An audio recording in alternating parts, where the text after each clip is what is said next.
Gagamitin nito ang kanyang sakripisyo laban sa kanya at gagawin siyang kaawa-awa sa mata ni Ara. Hindi niya iyon hahayaan. Kaya kinabukasan, walang paalam, umalis siya ng Villa Gracia.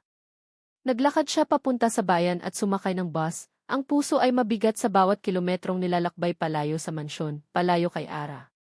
Ang dati nilang tagpuan ay isang maliit at halos laging walang taong coffee shop sa Tagaytay.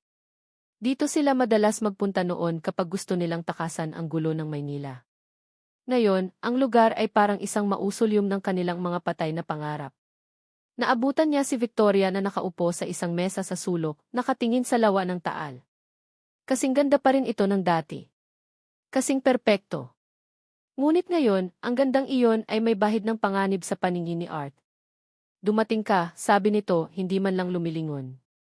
Ano nang kailangan mo? Walang paligoy-ligoy na tanong ni Art. Humarap ito sa kanya, isang matamis na ngiti ang nakapaskil sa mga labi. Ikaw? Simple lang, di ba? Balikan mo ako, Art, kalimutan na natin ang lahat. Magsimula tayo ulit. Tapos na tayo, Victoria, mariing sabi ni Art. Ang ngiti ni Victoria ay biglang nawala. Kung hindi ka babalik sa akin sa maayos na paraan, gagawin ko ito sa paraang mas masakit para sa iyo at para sa bago mong laruan. Sa eksaktong sandaling iyon, sa loob ng Villa Gracia, nag-scroll si Ara sa kanyang cellphone, ang mga mata ay namumugto pa rin. Ang pag-alis ni Art nang walang paalam ay isa na namang patunay na may itinatago ito. Na hindi siya kasali sa mundo nito. Habang nag-scroll, isang notifikasyon ang lumitaw. Isang sikat na chismis vlogger ang naka-live. Ang pamagat, shocking. Sikat TV vlogger, biktima ng abuso ng isang disgraced ex-CEO. Namilog ang mga mata ni Ara. Kinakabahan, pinindot niya ito. Ang vlogger, na may makapal na make-up at maingay na boses, ay nagsasalita ng maihalong drama. At ayon sa aming source, itong si vlogger na ating tatawaging Bella, ay ginagamit lamang daw nitong ex-CEO na si MFA para sa kanyang comeback. Emotional manipulation at verbal abuse daw ang nangyayari sa loob ng abandonadong mansyon. Nakakaloka. Habang nagsasalita ang vlogger, mga kuhang larawan ang ipinapakita, mga larawan niya at ni Art sa Villa Gracia. Mga larawang kuha mula sa malayo nang hindi nila alam. May isang larawan na kuha noong nagtatalo sila sa hardin. Mula sa anggulo, mukhang galit na galit si Art at takot na takot siya. Hindi makapaniwala si Ara. Kasinungalingan. Lahat ay kasinungalingan. Ngunit ang mga komento ay mabilis na bumuhos. Kawawa naman si girl. #protectBellaT. Sabi na eh. Mukhang may tinatagong baho yang lalaking iyan. #cancelmra. Hindi na niya kinaya. Pinatay niya ang video, nanginginig ang buong katawan. Sinubukan niyang tawagan si Art, ngunit hindi ito sumasagot. Kasabay nito, sa coffee shop, ipinakita ni Victoria ang live video kay Art mula sa kanyang telepono. Nanlaki ang mga mata ni Art, ang dugo niya ay tila umakyat lahat sa kanyang ulo. Anong ginawa mo? Isang simpleng kwento lang, kampanting sabi ni Victoria, ibinababa ang cellphone. Madaling maniwala ang mga tao sa kwentong gusto nilang paniwalaan. At mas gusto nilang maniwala na isa kang kontrabida, kaysa sa isang bayani. Tumayo si Art, ang mga kamao ay nakakuyom. Ngunit alam niyang talo na siya. Nahulog siya sa bitag. Nagmamadali siyang bumalik sa Villa Gracia. Ngunit huli na ang lahat. Nadatnan niya si Ara sa sala, nakaupo sa sahig, yakap-yakap ang mga tuhod. Umiiyak ito. Ara, di. Nagsimula siya. Tumingin ito sa kanya, ang mga mata ay puno ng sakit at pagkalito. Totoo ba, Art? Ginagamit mo lang ba ako? Hindi. Hindi totoo yan. Gawa-gawa lang yan ni Victoria, desperado niyang paliwanag. Ngunit ang tiwala, na minsan nang nabasag, ay mahirap nang buuin. Umiling-iling si Ara, tumayo at tumakbo papasok sa kanyang kwarto. Kinahapunan, nahanap ni Art ang isang sulat sa ibabaw ng kama sa kwarto ni Ara. Ang sulat ay maikli, ang mga letra ay bahagyang nabura dahil sa mga patak ng luha. Art. Pagod na akong masaktan. Pagod na akong umasa. Siguro tama ang tatay ko. Siguro isa lang talaga akong kabiguan. Uwi na ako. Doon ako nararapat. Salamat sa lahat. At patawad kung naging pabigat ako. Ara, di. Nanginig ang mga kamay ni Art, binitawan niya ang sulat na parang nagliliyab na uling. Nawala si Ara. Itinaboy niya ang tanging taong naniwala sa kanya. Habang nakatayo siyang tulala, isang pamilyar na tunog ng mamahaling kotse ang narinig niya sa labas. Maya-maya, pumasok si Victoria sa sala, ang mga takong ng sapatos nito ay umietso sa katahimikan. Naglalakad ito na parang reyna na bumibisita sa kanyang bagong nasakop na teritoryo. Mukhang may umalis, sabi nito, isang ngiting tagumpay ang nasa kanyang mga labi.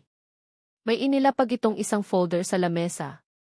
At bago mo pa man isiping ipagpatuloy ang iyong maliit na proyekto, tingnan mo muna yan. Binuksan ni Art ang folder. Sa loob, mga legal na dokumento. Mga papeles na nagpapatunay na ang utang ng pamilya niya sa bangko, na ginamit ang Villa Gracia bilang kolateral, ay nabili na. Binili ng isang korporasyon na pag-aari ni Victoria Lim. Akin na ang utang mo, Art. At kung hindi mo ito mababayaran sa loob ng 30 araw. Huminto ito at mumiti. Akin na ang Villa Gracia. It's over. Hinarap niya si Victoria, ang mga mata ay nag-aapoy sa galit. Ngunit pwede kang manatili, malambing na alok nito. Kung babalik ka sa akin. Magsimula tayo ulit. Tayong dalawa lang. Tumingin si Art sa paligid. Sa mga gumuhong pader. Sa mga muebles na nababalutan ng alikabok. Sa katahimikang naiwan ni Ara. Nawala na ang babaeng minamahal niya. At ngayon, mawawala na rin ang tanging tahanan na natitira sa kanya. Ang lakas sa kanyang mga binti ay biglang nawala. Napaluhod si Art sa gitna ng sala, ang mga kamay ay nakasabunot sa sariling buhok. Talo siya. Talo na naman siya. Nawala na ang lahat. Ang kadiliman na pilit niyang tinatakasan sa loob ng 1 taon ay tuluyan na siyang nilamon. Habang nakaluhod siyang wasak na wasak, isang mainit na kamay ang humawak sa kanyang balikat. Tumingala siya at nakita si Lola Gracia, ang mga mata ay puno ng awa ngunit may tapang. Tumayo ka, apo, mahinahon ngunit matatag na sabi nito. Hindi pa tapos ang laban. Umiling si Art, wala na, Lola. Wala na ang lahat. Hindi, giit ng matanda. May isang bagay pa na hindi alam ni Ara at lalong hindi alam ni Victoria. Ang bawat pag-ikot ng gulong ng bus ay parang isang martilyo na pumupukpok sa huling pako ng kanyang kabaong. Uwi na si Ara. Pabalik sa Maynila. Pabalik sa maliit na apartment kung saan naghihintay ang malamig na tingin ng kanyang ama at ang bigat ng salitang pikabiguan. Nakatingin lang siya sa bintana, ngunit hindi niya nakikita ang mga lunti ang bukirin na kanilang dinaraanan. Ang nakikita niya ay ang mga eksena mula sa nakalipas na mga araw, paulit-ulit na naglalaro sa kanyang isip. Ang mga salitang binitawan ni Art sa hardin. Ang mukha ng chismis vlogger. Ang mga masasakit na komento online. At ang sarili niyang sulat na iniwan sa ibabaw ng kama, isang puting bandila ng pagsuko. Tapos na. Tinanggap na niya.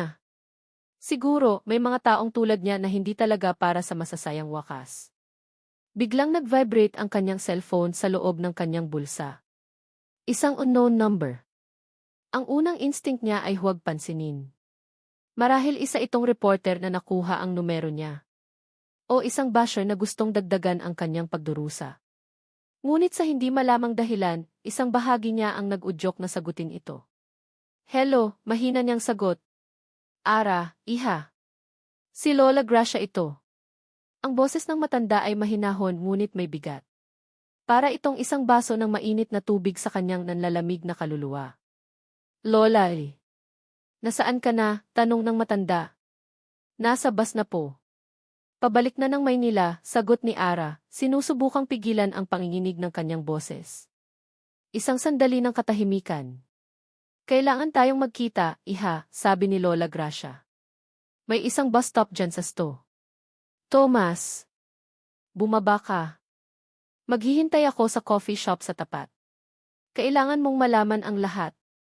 Bago ka tuluyang makarating sa Maynila.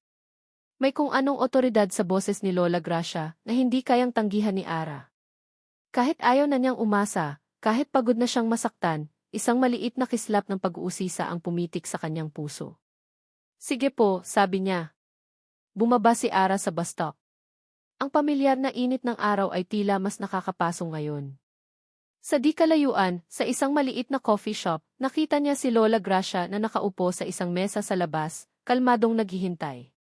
Pagkaupo ni Ara, hindi siya agad nagsalita. Inabutan lang siya nito ng isang bote ng tubig. Alam kong masakit ang lahat, iha, mahinahong sabi ng matanda, binabasag ang katahimikan.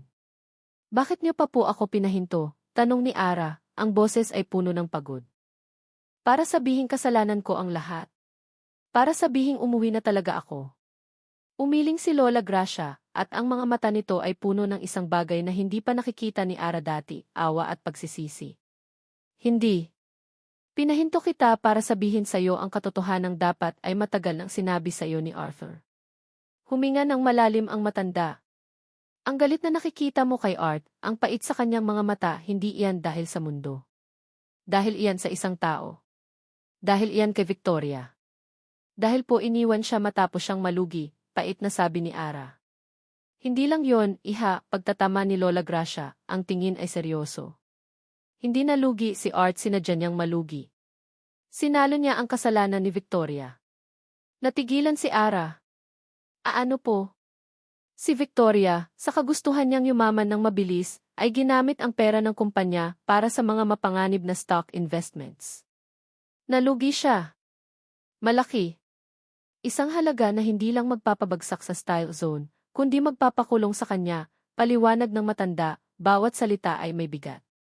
Nang malaman ito ni Art, may dalawa siyang pagpipilian, hayaang makulong si Victoria at masira ang pangalan ng kanyang pamilya, o akuin ang lahat. Ang mga piraso ng puzzle ay nagsimulang magkabit-kabit sa isip ni Ara. Ang biglaang pag-alis ni Art ang pagiging zihi ni Victoria. Kaya pinalabas niyang siya ang nagkamali, patuloy ni Lola Gracia, ang boses ay nanginginig na sa emosyon. Sinadya niyang sirain ang sarili niyang reputasyon para iligtas ang babaeng iyon. At ang tanging hiningi niyang kapalit ay iwanan na siya nito ng tuluyan. Ang pagpunta niya sa Villa Gracia ay hindi lang pagtatago. Iyon ay isang pagluluksa. Hindi makapaniwala si Ara. Ang lalaking akala niya ay mapagmataas at makasarili ay nagsakripisyo pala ng ganoon kalaki. Isang sakripisyong walang nakakaalam. Isang bigat na mag-isa niyang dinadala. Pero may isa ka pang dapat malaman, Ara, sabi ni Lola Gracia, at sa pagkakataong ito, hinawakan nito ang kanyang kamay. Ang kamay ng matanda ay malamig. Isang bagay na mas personal. Isang bagay na tungkol sa'yo. Tumingin si Ara sa mga mata ni Lola Gracia. Tinanong mo ba ang sarili mo kung bakit ka natanggal sa Style Zone? Yumuko si Ara. Dahil po siguro hindi ako sapat. Hindi ako magaling. Ang pamilyar na sakit ng pagiging hindi sapat ay bumalik. Hindi, mariing sabi ni Lola Gracia. Ang mga mata nito ay nag-aapoy. Natanggal ka dahil inutos ni Victoria. Napatingala si Ara, ang puso niya ay biglang tumigil sa pagtibok. Noong mga huling linggo ni Art sa kumpanya, napapansin ko na ang pagbabago sa kanya sa tuwing kausap kanya. May kislap sa kanyang mga mata na matagal ko nang hindi nakikita. At hindi lang ako ang nakapansin. Nakita rin iyon ni Victoria, paliwanag ng matanda. Sa isang insidente sa opisina, nakita niya kung paano katingnan ni Art, nakita kanya bilang isang posibleng hadlang sa pagkontrol niya kay Art sa hinaharap. Kaya inunahan ka na niya. Bago pa man siya maupo bilang sihi, ginamit na niya ang kanyang impluwensya para ipatanggal ka. Sa isang iglap, lahat ng sakit na naramdaman ni Ara, dahil sa pag-aakalang siya ay isang kabiguan ay naglaho. Lahat ng pagdududa niya sa sarili ay nawala. Lahat ng pagkalito ay naging malinaw. Ang lahat ay napalitan ng isang emosyon. Isang nag-aalab, dalisay na galit. Galit, hindi kay Art kundi kay Victoria. Ang babaeng hindi lang sumira sa lalaking minamahal niya, kundi pati sa kanya. Ang babaeng nagtanim sa isip niya na siya ay walang halaga. Ang babaeng nagtulak sa kanya sa puntong ito. Ang mga luhang namumuo sa kanyang mga mata ay hindi na luha ng kalungkutan, kundi luha ng galit. Tumayo siya. Ang pagod at pagsuko sa kanyang katawan ay napalitan ng isang bagong lakas. Isang lakas na hindi nanggagaling sa pag-asa, kundi sa determinasyon. Determinasyon na itama ang mali. Tumingin siya kay Lola Gracia, ang mga mata ay nagliliyab. Hindi po ako uwi, Lola, sabi niya, ang boses ay matatag at hindi na nanginginig. Babalik po tayo sa villa. At sisiguraduhin kong malalaman ng lahat ang totoo. Ang katahimikan sa Villa Gracia ay isang mabigat na kumot na bumabalot sa lahat. Ilang oras nang nakaupo si Art sa sala, nakatitig sa kawalan. Ang bawat sulok ng mansyon ay nagpapaalala sa kanya kay Ara, ang hagdan kung saan ito muntik ng mahulog, ang hardin kung saan sila halos maghalikan, ang library kung saan nila binuksan ang buo ng kanyang nakaraan. Ngayon, lahat ng iyon ay mga multo na lang. Narinig niya ang pagbukas ng pinto sa likod niya, ngunit hindi siya lumingon. Alam niyang si Victoria iyon. Ang matagumpay na reyna, bumalik para kunin ang kanyang tropeo. Bakit ka pa nandito? Tanong niya, ang boses ay walang buhay. Hinihintay kitang mag-isip, sagot ni Victoria, ang boses ay matamis na parang lason. Bumalik ka na sakin, Art, tayong dalawa. Magsisimula tayo ulit. Mas malaki, mas maganda. Sa isip ni Art, isang tanong ang umuulit-ulit, para saan pa? Para kanino pa? Biglang bumukas ang malaking pinto sa harap. Ang liwanag mula sa labas ay gumuhit ng isang silweta sa sahig. Isang pamilyar na silweta. Napatayo si Art, ang puso niya, na akala niya ay tumigil na sa pagtibok, ay biglang kumabog ng malakas. Si Ara. Nakatayo ito sa may pintuan, ang dibdib ay umaangat baba, ang mga mata ay nakatuon hindi sa kanya, kundi kay Victoria. Sa likod nito, pumasok si Lola Gracia, ang mukha ay seryoso at determinado. Aracelit Ara Reyes. Ang galit sa dibdib ni Ara ay isang nagbabagang apoy na nagbigay sa kanya ng lakas habang bumibiyahe sila pabalik ni Lola Gracia. Hindi na siya ang babaeng umiiyak na umalis kaninang umaga. Ang babaeng bumalik ngayon ay isang mandirigma. Pagpasok niya sa pinto, nakita niya si Art, mukhang anino ng dati nitong sarili. At sa gitna ng sala, si Victoria, ang larawan ng isang eleganteng ahas. Aba. Look what the cat dragged in, sarkastikong sabi ni Victoria, tinaasan siya ng kilay. Nakalimutan mo yata ang daan palabas? Hindi pinansin ni Ara ang pang-iinsulto. Dire-diretso siyang naglakad papunta sa isang lumang mesa, inilapag ang kanyang bag, at inilabas ang kanyang armas. Hindi isang baril, hindi isang kutsilyo. Kundi ang kanyang laptop at ang kanyang munting kamera. Hindi pa ako tapos, Victoria, sabi ni Ara, ang boses ay kalmado ngunit matatag. Naguguluhang tumingin si Art mula kay Ara papunta kay Victoria. Ara, ano nang ginagawa mo? Hindi sumagot si Ara. Mabilis niyang isinet up ang kanyang kamera sa ibabaw ng isang tumpok ng mga libro. Binuksan niya ang kanyang laptop, kumonekta sa mahinang Wi-Fi signal gamit ang kanyang phone, at pinindot ang isang buton, Go Live. Arthur Art de Villa. Nagulat si Victoria sa ginawa ni Ara. Ano nang kalokohan to? Isang live vlog. Sa tingin mo may maniniwala pa sa'yo? Tingnan natin, simpleng sagot ni Ara. Humarap si Ara sa kamera. Ang kaba ay nagsimulang kumalat sa sistema ni Art. Ano ang plano niya? Magandang gabi po sa inyong lahat. Sa mga nakakakilala sa akin, ako po si Ara ng Project Villa Gracia. Nagsimula si Ara, ang boses ay malinaw at walang bahid ng takot. Ang bilang ng live viewer sa screen ay mabilis na umakyat. 100,500. 1,000, ang balita ng kanyang biglaang live session ay mabilis na kumalat. Marami po kayong narinig tungkol sa akin, at tungkol kay Art, sa nakalipas na mga oras. Mga kwentong sinadya para sirain kami. Ngayong gabi, gusto kong malaman ninyo ang totoong kwento. Sinimulan ni Ara ang kwento. Mula sa simula. Mula sa kanyang pagkatanggal sa trabaho. Mula sa kanyang pagdating sa Villa Gracia. Mula sa kasunduan nila ni Art habang nagsasalita siya, ang galit ni Art ay napapalitan ng pagkamangha. Ang tapang ng babaeng ito. Ang tapang na wala sa kanya. Pero ang pinakamalaking kasinungalingan ay hindi tungkol sa akin, patuloy ni Ara, ang tingin niya ngayon ay bumaling kay Victoria. Kundi tungkol sa kanya. Nanlaki ang mga mata ni Victoria. Huwag kang mag-imbento ng kwento. Hindi na tinag si Ara. Gusto niyo bang malaman kung bakit umalis si Arthur de Villa sa Style Zone? Tanong niya sa kamera. Hindi dahil sa incompetence.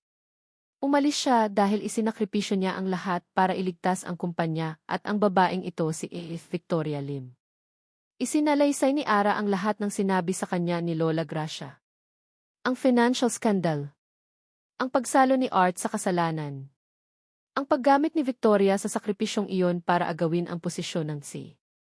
Ang comment section ay sumabog. Ang mga dating bashers ay nagiging supporters. FV. Totoo ba to? Kaya pala. #Justice for RT. Ang sama ni Victoria. #Cancel Victoria Limty. Sinungaling, sigaw ni Victoria, ang mukha ay namumutla na. Walang katibayan yan. Sa sandaling iyon, isang bagay ang nag-click sa isip ni Art, ang mga salita ni Lola Gracia. Tiwala. Ang tapang ni Ara. Ang sakripisyo niya. Lahat ay magiging walang saysay kung mananatili siyang tahimik. Huminga siya ng malalim at humakbang pasulong, tumabi kay Ara sa harap ng kamera. Totoo ang lahat ng sinabi niya, sabi ni Art, ang boses ay matatag sa unang pagkakataon sa loob ng isang taon. Ang pagtingin niya sa libo-libong numerong nasa screen ay hindi na nakakatakot. Lumapit siya sa isang lumang aparador, binuksan ang isang nakatagong drawer, at may kinuha mula sa ilalim nito. Isang manipis na folder. Hindi ako tanga, Victoria, sabi ni Art, bumalik sa harap ng kamera. Akala mo ba hahayaan kong masira ang pangalan ko nang wala akong itinatagong panlaban? Ipinakita niya sa kamera ang mga dokumento. Mga kopya ng mga bank transfer na ginawa ni Victoria. Mga email kung saan niya ito binabalaan. Isang recording ng kanilang huling pag-uusap bago siya umalis, kung saan inamin nito ang lahat. Ang kanyang insurance. Ang kanyang huling alas. Ang mukha ni Victoria ay hindi na maipinta. Ang pagkagulat, galit at takot ay naghalo-halo. At tungkol sa pagpapatanggal mo kay Arad. Dugtong ni Art, ang tingin ay bumaling kay Victoria na may matinding galit. Alam ko rin yon.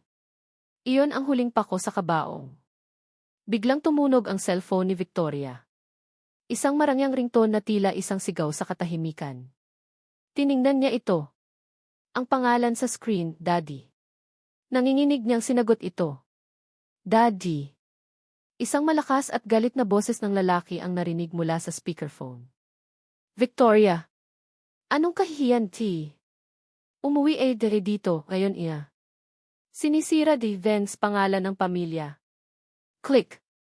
Binitawan ni Victoria ang cellphone na parang isang mainit na bato. Napatingin siya sa kanila, ang mga mata ay nanlilisik sa sukdulang galit. Ngunit wala na siyang bala. Wala na siyang kapangyarihan. Talo na siya. Isang malakas at nakakabinging sigaw ang kumawala mula sa kanyang bibig. Isang sigaw ng pagkatalo. Pagkatapos, tumalikod ito at nagmamadaling lumabas ng pinto. Ang kanyang pagiging elegante ay nawala, napalitan ng anyo ng isang takas. Naiwan silang tatlo sa katahimikan ng sala. Si Lola Gracia na may maliit na ngiti sa labi. Si Art na nakaramdam ng isang kakaibang gaan na matagal na niyang hindi nararamdaman. At si Ara na nakatayo pa rin sa harap ng kamera, ang dibdib ay umaangat baba, ang adrenaline ay unti-unting humuhupa. Tinapos niya ang live session. Ang huling bilang ng viewers, 57,432. Tumingin siya kay Art, tumingin si Art sa kanya. Walang nagsalita. Ngunit sa kanilang mga mata, isang bagong kabanata ang nagsisimula. Ang digmaan ay tapos na. Ang paghilom ay malapit nang magsimula. Kinaumagahan, gumising si Ara sa isang uri ng katahimikan na hindi pa niya naririnig dati sa Villa Gracia. Hindi ito ang katahimikang mabigat at malungkot. Ito ay isang katahimikang payapa. Magaan. Tila humupa na ang isang matagal na bagyo at ang natira na lang ay ang malinis na hangin at ang pangako ng isang bagong umaga.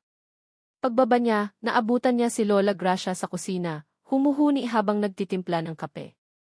Isang tunay at masayang huni. Sa sala, bukas ang isang maliit na telebisyon. At sa kauna-unahang pagkakataon, ang balitang nanggagaling dito ay hindi isang banta. At patuloy ang pagbagsak ng shares ng Style Zone Apparel matapos ang eskandalosong live session kagabi kung saan ibinunyag ang umano'y financial fraud na kinasasangkutan ng kanilang CEO na si Edith Victoria Lim, sabi ng news anchor. Ayon sa isang opisyal na pahayag mula sa Board of Directors, si Edith Lim ay inalis na sa kanyang posisyon, effective immediately. Samantala, bumubuhos ang suporta para sa vlogger na si Ara Reyes at sa dating CEO na si Arthur De Villade. Nakatayo sa tabi ng bintana si Art, nakatingin sa labas, ngunit alam ni Ara na nakikinig ito. May hawak itong tasa ng kape. Nang lumingon ito at magtama ang kanilang mga mata, walang ngiti, ngunit wala na rin ang pader na laging nakaharang sa pagitan nila. Isang tango lang ang ibinigay nito, isang tango ng pagkilala, ng pasasalamat. Ang araw ay lumipas ng payapa. Naglinis sila, ngunit ngayon ay may kasama ng kwentuhan. Nagtrabaho sila sa hardin at ngayon ay may kasama ng biruan. Ang bigat na laging bumabalot sa mansyon ay unti-unting nawawala, na para bang ang bawat sinag ng araw na tumatago sa mga bintana ay nagtataboy sa mga multo ng nakaraan. Kinahapunan, nakita ni Ara si Art na nakaupo sa paborito nilang bangkong bato sa hardin. Tahimik itong nagkakape, nakatingin sa malayo. Dahan-dahan siyang lumapit at umupo sa tabi nito, nag-iwan ng kaunting espasyo sa pagitan nila. Matagal silang hindi nagsalita. Pinakikinggan lang ang pagaspas ng mga dahon at ang huni ng mga ibon. Patawad, Ara. Si Art ang unang bumasag sa katahimikan. Hindi ito nakatingin sa kanya, ngunit ang boses nito ay puno ng isang emosyon na hindi pa niya naririnig dati, ang purong pagsisisi. Patawad sa lahat ng nasabi ko. Yung sinabi kong trabaho lang to, hindi totoo yun. Natakot lang ako pag-amin nito. Natakot akong magtiwala ulit. At imbes na protektahan ka, itinulak pa kita palayo. Patawad. Tumingin si Ara sa kanya. Ang lalaking laging nakatago sa likod ng isang maskara ng galit at pagmamataas ay wala na. Ang kaharap niya ngayon ay si Arthur. Bukas. Totoo. Nasasaktan. Patawad din, Art, mahina niyang sagot. Patawad kung pinagdudahan kita. Kung hindi kita pinakinggan. Kung sumuko ako at tumakbo. Tumingin ito sa kanya, at sa mga mata nito, nakita niya ang pasasalamat. Hindi ka sumuko. Bumalik ka. At iniligtas mo ko. Ang mga salitang iyon ay nagbigay ng kakaibang init sa puso ni Ara. Ngumiti siya. Iniligtas natin ang isa't isa. Ang espasyo sa pagitan nila ay unti-unting nawala. Ang pagpapatawad na iyon, ang pag-unawang namagitan sa kanila, ay nagbigay kay Ara ng isang kakaibang tapang. May isa pa siyang laban na kailangang harapin. Isang mas mas personal na laban. Kinuha niya ang kanyang cellphone. Nanginginig ang kanyang mga kamay habang hinahanap niya ang isang pamilyar na pangalan sa kanyang contacts, tatay. Tiningnan siya ni Art, ang mga matay nagtatanong. Tumango lang si Ara, isang silent na mensahe na kailangan niya itong gawin. Huminga siya ng malalim at pinindot ang call button. Isang ring. 2. 3. Akala niya ay hindi na nito sasagutin. Hello. Ang boses sa kabilang linya ay magaspang, halatang galing sa isang taong matagal nang hindi umiiyak o marahil ay laging umiiyak. Tayni. Nagsimula si Ara, ang boses ay nanginginig. Ako to, si Ara. Isang mahabang katahimikan. Ang tanging naririnig niya ay ang paghinga ng kanyang ama. Anak, na panood ko ang lahat kagabi. Proud na proud ako sa'yo. Ang mga salitang matagal na niyang gustong marinig. Ngunit ngayon, habang naririnig niya ito, ibang emosyon ang kanyang naramdaman. Hindi na ang desperadong pangangailangan para sa approval. Kundi awa. Pag-unawa. Tay, sabi ni Ara, ang mga luha ay nagsisimula ng mamuo sa kanyang mga mata. Ngunit hindi ito luha ng sakit. Tumawag po ako, hindi para humingi ng tawad. Tumawag po ako para sabihing pinapatawad na po kita. Isang hikbi ang narinig niya mula sa kabilang linya. Isang tunog na bumasag sa puso ni Ara. Pinapatawad na kita, tay, sa lahat ng sakit.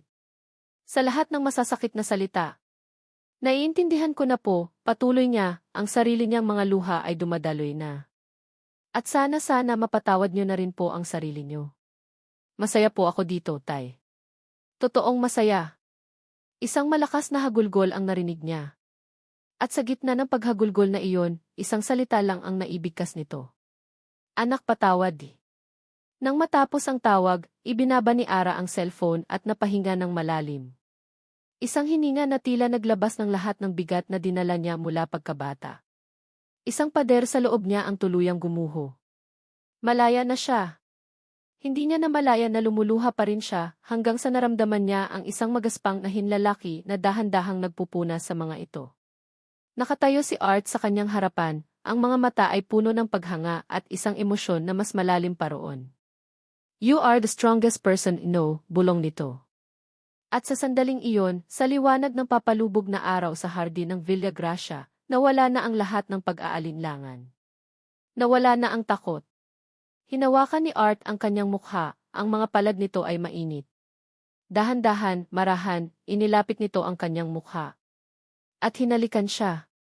Hindi ito ang halos halikan sa ilalim ng mga bituin na puno ng pagnanasa at pag-aalinlangan. Hindi ito isang halik na pinigilan ng nakaraan.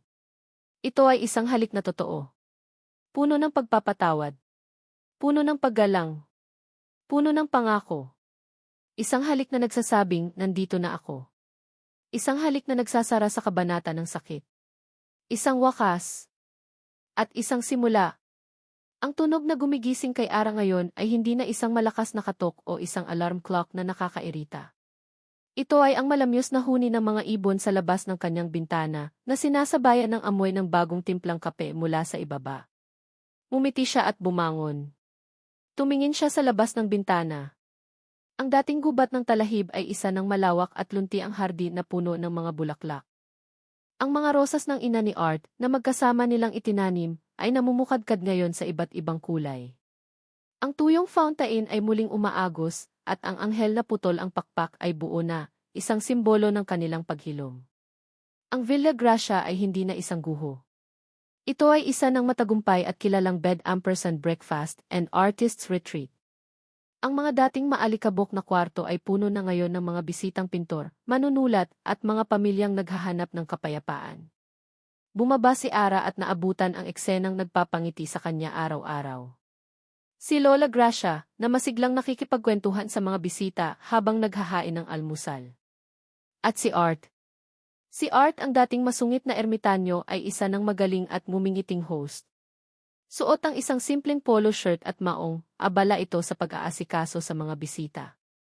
Nang makita siya nito, isang ngiti ang sumilay sa mga labi nito, isang ngiting para lang sa kanya. "Good morning, mahal," bati nito, lumapit at hinalikan siya sa noo. "Good morning," sagot ni Ara. Ang salitang mahal ay kasing natural na ng paghinga sa pagitan nila. Ang vlog ni Ara, ang Tea Project Villa Gracia, ay natapos na. Ngunit ang kanyang karera bilang vlogger ay lalo pang sumikat. Ngayon, ang kanyang content ay nakatuon sa pag-promote ng mga hidden gems sa Batangas at pagtulong sa mga maliliit na lokal na negosyo. Nahanap niya ang kanyang boses, hindi sa paghahanap ng validation, kundi sa pagbibigay ng boses sa iba. Maya-maya, isang pamilyar na lalaki ang pumasok sa dining hall, may dalang isang bayong na puno ng mga prutas. "Tay," masayang bati ni Ara, tumakbo at yumakap dito. Si Mang Tomas. Malaki na ang ipinagbago nito. Wala na ang amoy ng alak. Wala na ang pait sa mga mata. Napalitan ito ng kapayapaan. Tuwing katapusan ng linggo, bumibiyahe ito mula Maynila para dalawin sila, dala ang mga paboritong pagkain ni Ara. Naging paboritong lolo ito ng mga staff at regular na bisita ng villa. "Nagdala ako ng paborito mong mangga," sabi nito, ginulo ang buhok ni Ara. Lumapit si Art at nagmano sa matanda. "Salamat po sa pagdala ulit, Tay." Ang pagtawag ni Art ng itay sa kanyang ama ay isa sa mga bagay na nagpapainit sa puso ni Ara. Nahanap niya hindi lang ang pagmamahal, kundi ang isang buong pamilya sa lugar na ito. Arthur Art de Villa. Kinagabihan, pagkatapos ng isang abalang araw, magkasamang nakaupo sina Art at Ara sa paborito nilang bangkong bato sa hardin. Ang mansyon sa likod nila ay maliwanag, puno ng buhay at tawa. Pinagmamasdan ni Art si Ara. Ang babaeng dumating sa kanyang buhay na parang isang bagyo ay ngayon ang kanyang kapayapaan. Siya ang nagturo sa kanya kung paano muling magtiwala, kung paano mangarap at kung paano magpatawad, lalo na sa kanyang sarili. Ang pag-aayos ng Villa Gracia ay naging simbolo ng pag-aayos nila sa kanilang mga wasak na pagkatao. "Naaalala mo ba noong una tayong umupo dito?" tanong ni Art. Ngumiti si Ara. "Naman. Yung gabi bago dumating si Victoria." "Hindi," sabi ni Artie, "ang tinutukoy ko, yung gabi matapos nating ayusin ang library." Yung gabi na muntik na kitang halikan. Namula si Ara. Bakit mo naman naalala yon? Dahil may gusto akong itama ngayong gabi, sabi ni Art, dahan-dahang lumuhod sa harap ni Ara. Napatakip si Ara sa kanyang bibig, ang mga mata ay nanlalaki sa gulat. Kinuha ni Art ang kamay nito. Sa kabilang kamay, may inilabas siyang isang maliit na kahon. Hindi ito mamahalin. Gawa ito sa kahoy na nara, mula sa isang sanga na nahulog mula sa paboritong puno ng kanyang ina. Siya mismo ang gumawa nito. Binuksan niya ang kahon. Sa loob, isang simpleng singsing. Hindi ito diamante. Isang maliit at makinis na bato na nakuha nila sa ilog malapit sa mansyon ang nakalagay dito, na nakaset sa isang pilak na banda. Ara, nagsimula si Art, ang boses ay nanginginig sa unang pagkakataon sa loob ng mahabang panahon. Noong una, akala ko ang Villa Gracia ang tahanan ko. Ang mga pader na to, ang lupang to, ito ang tanging bagay na kailangan kong ipaglaban. Nagkamali ako. Tumingin siya ng diretso sa mga mata ni Ara, ang sarili niyang mga mata ay nagsisimula ng mamasa. Ang tunay na tahanan pala ay hindi isang lugar. Isa pala itong tao.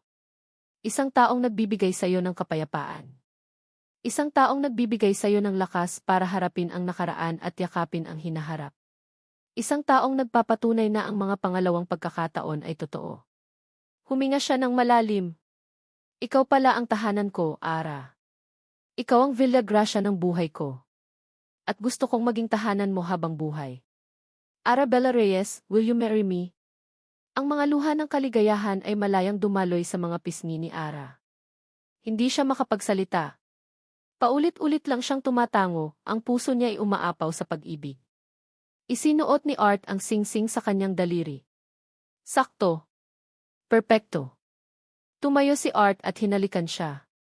Isang halik na naglalaman ng lahat ng kanilang pinagdaanan, ang sakit, ang pag-asa, ang pagpapatawad, at ang walang hanggang pag-ibig. Habang magkayakap sila, isa-isang lumabas ang mga alitaptap mula sa mga puno, na tila mga bituing bumaba mula sa langit para saksihan ang kanilang sandali. Ang buong hardin ay nagliwanag, hindi lang sa ilaw ng mga alitaptap, kundi sa liwanag ng isang pag-ibig na nahanap sa gitna ng pagkaguho, at ngayon ay buo, matatag, at panghabang buhay. At dito, sa ilalim ng mga alitaptap ng Villa Gracia, nagtatapos ang kwento ng pag-ibig ni Ara at Arthur. Mula sa kaibuturan ng aking puso, maraming salamat po sa inyong walang sawang pagsubaybay at pagsama sa amin sa bawat kabanata ng kwentong ito. Ang pagsulat sa istorya ni Ara at Art ay isang paglalakbay din para sa akin. Bawat ngiti, bawat luha, at bawat kilig na naramdaman ninyo ay naramdaman ko rin habang binibigyang buhay ang kanilang mundo. Sana, sa kwento ng Villa Gracia, nahanap ninyo hindi lang ang isang magandang love story, kundi pati na rin ang isang paalala. Isang paalala na ang tunay na tahanan ay hindi laging isang lugar, kundi isang tao. Na ang mga pangalawang pagkakataon ay laging posible, lalo na kung handa tayong magpatawad, hindi lang sa iba, kundi lalo na sa ating mga sarili. At higit sa lahat, sana inapaalalahanan tayo na kung minsan, ang pagkawala ng lahat ay siya palang daan para mahanap natin ang tunay na para sa atin. Nais ko ngayong marinig ang inyong mga saloobin. Ano ang pinakapaborito ninyong eksena? Anong aral ang tumatak sa inyong puso? Huwag po kayong mag-atubiling ibahagi ang inyong mga naiisip sa comment section sa ibaba. Muli, ako po ang inyong manunulat, nagpapasalamat sa inyong lahat. Hanggang sa ating susunod na kwentuhan. Isang puting sobre. Iyon lang ang tanging nakikita ni Ara. Isang simple at malinis na puting sobre na inabot sa kanya ng babae mula sa Ilse. Ngunit ang bigat nito sa kanyang nanginginig na kamay ay parang bigat ng buong mundo. Hindi niya kailangang buksan para malaman ang laman. Ang mga salitang nakasulat sa makinis na papel sa loob ay tila tumagos na sa karton at sumusunog sa kanyang balat. Your services are no longer required. Ang apat na salitang iyon ay umalingaw sa loob ng kanyang isip, mas malakas pa sa nakabibinging katahimikan ng opisina ng GC, nanlamig ang buo niyang katawan. Ang hangin ay tila naubos sa kanyang mga baga. Kaninang umaga lang, ibang-iba ang lahat. Kaninang umaga, humarap siya sa salamin ng kanyang maliit na kwarto, hawak ang isang lumang index card. Ang ngiti sa kanyang mga labi ay kasing liwanag ng sumisikat na araw sa labas ng kanilang bintana. Style Zone Apparel is not just about clothing. Paulit-ulit niyang binigkas, sinusubukang hanapin ang perpektong timpla ng kumpiyansa at pagpapakumbaba. It's about empowering every Filipino to wear their story, to wear their dreams. Perpekto. Isinuksok niya ang index card sa bulsa ng kanyang isusuot na blazer. Ito na ang araw. Ang araw ng kanyang presentasyon sa management. Ito na ang pagkakataon niyang patunayan ang kanyang sarili, na hindi lang siya isang sekretarya na tagatimpla ng kape at tagasagot ng telepono. Pagkatapos ng 3 taon, ito na sana ang kanyang hagdan paakyat. Ang pangarap niyang promosyon, abot kamay na. Naisip niya ang kanyang tatay Tomas. Marahil, sa wakas, kapag nakuha niya ang promosyon, makikita na niya ang ngiti sa mga labi nito. Marahil, sa wakas, masasabi na nito ang mga salitang matagal na niyang gustong marinig, "Proud ako sa'yo, anak." Ang pag-asang iyon ang nagbigay sa kanya ng lakas. Ang pag-asang iyon ang nagpatayo sa kanya ng diretsyo habang naglalakad siya papasok sa opisina kanina, handang harapin ang lahat. Ngunit ngayon, habang nakatitig sa puting sobre, ang lahat ng pag-asang iyon ay gumuho at naging abo. Enes Reyes? Ang boses ng EUC manager ang pumutol sa kanyang pagkatulala. Napakurap si Ara at napatingin sa babaeng kaharap niya. Nakangiti ito, ngunit hindi abot sa mga mata. Isang ngiting sanay na sanay ng maghatid ng masamang balita. The decision is final and effective immediately. It comes directly from the newsy, paliwanag nito sa isang tonong malamig at walang emosyon. Bagong isike, naguguluhang tanong ni Ara. Ang boses niya ay parang nanggaling sa malayo. Pero si Sir R.T. M. Arthur de Villa is no longer with the company. Mabilis na sagot ng babae, tila inasahan na ang tanong. Any further questions should be directed to the details on that information sheet. Itinuro nito ang isa pang papel sa loob ng sobre. Your final pay will be processed accordingly. You have 1 hour to clear your desk. 1 oras. 1 oras para burahin ang 3 taon ng kanyang buhay. Tumayo si Ara na parang isang robot. Hindi niya naramdaman ang kanyang mga binti habang naglalakad siya palabas ng opisina. Ang bawat pamilyar na mukha na nakakasalubong niya ay tila nag-iiba ng tingin. May mga bumubulong, may mga umiiwas ng tingin. Dati, ang mga pasilyong ito ay parang kanyang pangalawang tahanan. Ngayon, para siyang isang estrangherong naligaw. Isang bagay ang pumitik sa kanyang isip. Kailangan niyang malaman ang dahilan. Kailangan niyang marinig mula mismo kay Sir Art ang dati niyang boss. Ang taong naniwala sa kanyang potensyal. Mabilis ang kanyang mga hakbang patungo sa opisina sa dulo ng pasilyo. Ang opisina ng CV. Ngunit bago pa man niya mahawakan ang doorknob, hinarang na siya ng sekretarya ni Art. I'm sorry, Ara. Hindi ka pwedeng pumasok, sabi nito na maihalong awa sa boses. Kailangan ko lang siyang makausap, kahit saglit lang, pagmamakaawa ni Ara. Hindi ko maintindihan. Ang presentasyon ko. Wala na si Sir Art, Ara, mahinang sabi ng sekretarya, umiiwas ng tingin. Kahapon pa. Hindi na rin siya nagpakita. Doon tuluyang gumuho ang mundo ni Ara. Hindi lang pala siya. Pati ang taong inaasahan niyang magbibigay ng kasagutan ay nawala na rin. Para siyang binagsakan ng langit at lupa. Wala siyang ibang nagawa kundi tumalikod, dala-dala ang isang maliit na kahon na naglalaman ng kanyang mga gamit, isang picture frame, isang mug na may tatak ng kumpanya, at ang kanyang mga pangarap na ngayon ay basag na. Ang biyahe pa uwi sa bus ay isang mahabang panaginip. Nakatingin lang siya sa labas ng bintana, ngunit wala siyang nakikita. Ang mga imahe ng masasayang araw niya sa opisina, ang mga tawa ng kanyang mga katrabaho, ang pakiramdam ng tagumpay sa tuwing may natatapos siyang isang mahirap na gawain, lahat ay naglalaro sa kanyang isip, na tila mga multo ng isang buhay na hindi nababalik. Pagdating niya sa kanilang maliit na apartment, nadatnan niya ang kanyang tatay Tomas na nanonood ng telebisyon sa sala. Amoy alak ito. Inaasahan ni Ara ang isang yakap o kahit isang tanong man lang. Isang salitang magpapagaan sa kanyang dibdib na halos sumabog na. Teni. Nagsimula siya, nanginginig ang boses. Lumingon ito sa kanya, hindi sa kanyang mukha, kundi sa kahon na dala niya. Tumaas ang isang kilay nito bago muling ibinaling ang tingin sa Tsi. Anong sabi ko sa'yo, malamig na sabi nito, hindi inaalis ang tingin sa screen. Ang Maynila, hindi para sa mga probinsyanang tulad natin. Isa ka lang malaking kabiguan.